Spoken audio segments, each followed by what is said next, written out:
Today's video, I'll be showing you how to create basic bodice pattern by using your own measurements.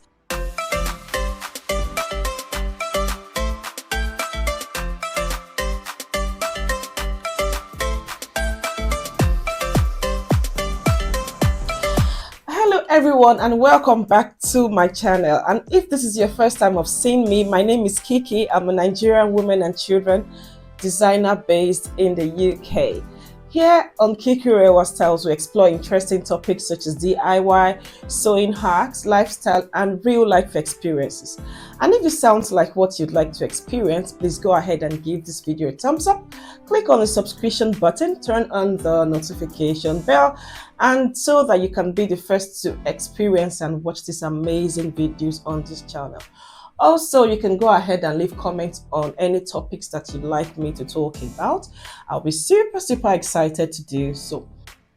Before I move on, I'd like to take a moment to express my deepest gratitude to all my amazing YouTube friends, both old and new, for your incredible support and engagement in my last video. I can't even lie. The love and support I receive from you guys is mind-blowing. Your likes, your comments, your shares means the whole world to me, and I'm truly grateful. I love each and every one of you. Thank you. So today's video, I'll be showing you how to create basic bodice pattern by using your own measurements. Bodice patterns are essential in sewing as they serve as a foundation for creating garments that fit perfectly.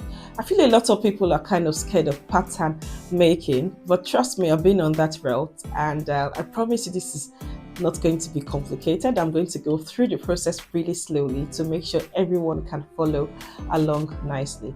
First, I'll show you how to take measurements that you'll be needing for this project, the tools that you need, and then I'll show you how to draft the front and the back. I also want to let you guys know that there are actually multiple ways of achieving this. However, this is one of my favorites and it's been working for me really well in the past years. If you're ready for us to proceed, I would like you to type a yes in the comment section below. And don't forget to click on the like button, share, subscribe, and turn on your notification bell, as this will enhance this video to get to more people. Also, for a small channel as mine, it's going to make a big difference. And if you guys want me to show you how I make my basic sleeves, short skirt pattern, let me know in the comment section and I'll be happy to make a video about it as well. So enough of all these talks, let's go straight into business. Here are all the tools that will be needed for today's project. I've got my cuffs, my ruler, marker, pencil, pen, tracing wheel, eraser, and my favorite measuring tape. And then I've got my pattern paper. So I will be using my measurement for this project. I would advise you use yours so that you'd have a better understanding. Already I have my horizontal and vertical lines drawn, which I will be explaining to you in a bit. Please ignore this little patch here. It's just my way of improvising to conceal something. We do not want to get distracted by that. Now we have my shoulder line, my chest line, my bust line, my waistline, and my hip line. So to get to your chest line, what you need to do is to divide your bust by 6 plus 1.5. I have divided mine by 6, which is 42, divided by 6 plus 1.5, and my chest line would be 8.5. So that's how you get your chest line. Now what you want to do next is to mark your shoulder slope. In doing that, remember that we had a 1.5 added. Now that's where the 1.5 will come in. Remember, also realize that our shoulders are kind of slanted, they are not straight. So we're going to mark the 1.5 right here. And next we're going to be looking for our neckline. So to get your neckline, usually I use 3.5 by 3.5. That just gives me a rough figure. Guys, please remember that there are different ways of achieving this. This is just one of my ways that's been working for me and I'm sharing. So now you want to slant in your shoulder slope. Remember I said that our shoulders are kind of slanted, they are not straight. So having done that, we're going to work on our armhole now. I usually advise broken lines because we're going to erase it as we proceed. So next you want to go into your armhole line. You're going to be dividing your tape into two. This is just a very quick way. As you know, I like quick methods of achieving a middle line. So just bend your tape into two and you get your middle line. Now by that middle part of the armhole, we've come out by half inch. We are now going to slant it in nicely. I'm using my markers so that it gets really visible for you to see. So the next thing you want to do is to get your bust measurement. My bust is 42, so I'll be going in by 10.5. I'll be adding an inch more to it. That would help us to get a good ease. So I'm going to add 1 inch to my 10.5. Next is my waist, my bust line, sorry. So I'm going to be taking my exact bust measurement here, and which is 11.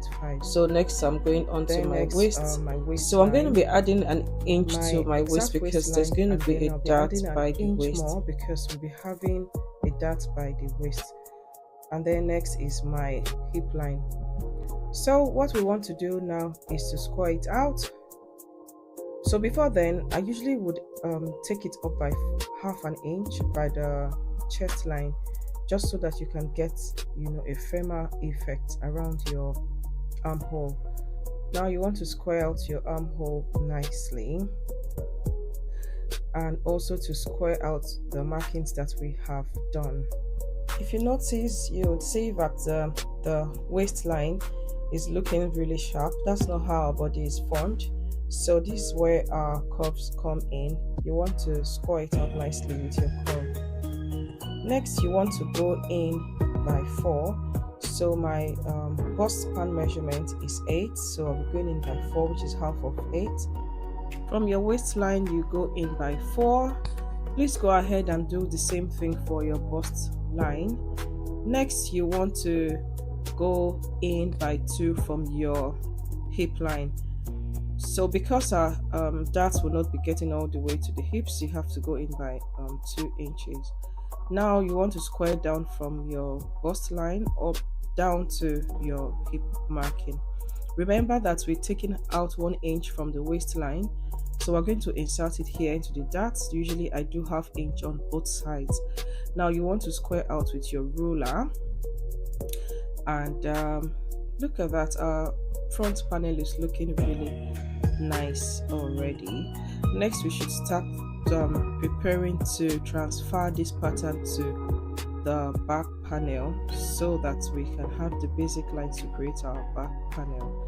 So what we do, okay, so before I forget, I usually would go in by half inch by the hip line, just so that it will give it a nice curved edge. We don't want it to look like a tin man or four corner. So what we are going to do now is to transfer these lines to our back panel to help us to achieve our back part. So remember, I went in by 1.5 inches by the shoulder. Next we're going to be having just 1 inch because the back panel is usually longer than the front. So I've taken out half inch. Remember this broken line we talked about earlier? Now is the time it's going to be useful to us. So we're going to use this as a guide to our back panel. So I'm just squaring it out. So that's because the back part is going to be a bit higher than the front because we haven't got boobs behind us, so we do not need any extra space. So next I'm going to be using my tracing wheel. This is going to help me transfer the lines from this front panel to the back. So I'm going to trace it nicely, and here we go. I will be using 1 inch for my back neckline. So I'm marking 1 inch from it and squaring it out nicely. Guys, if this tutorial is making any sense to you, please remember to give a thumbs up, and please feel free to drop a comment on any kind of suggestions or ideas, or if you have other ways of achieving this, feel free to drop a comment and I will be happy to try them out. Also, have you got anything that you think you'd want us to try here? Any project you'd like us to work on? Go ahead and drop a comment. I'll be super, super happy to try it out because I think we're here for us to learn together and to help each other grow. So I'm going to cut out my. Now I have successfully transferred my front panel to the back. I'm going to trim out the front part of it now to differentiate from both panels. Look at how nice it is already. You can already see the shape of it, that it is the front panel. Next we want to do is to have our lines transferred to the back nicely. I'll be going down by 2 inches from the bust line, and here we have our back panel. Thank you guys for watching, and this is where I get to say bye. Over Kachifo Odabo. Please go ahead and comment on how you say goodbye in your language, and I'll be happy to use it in my next video. Thank you.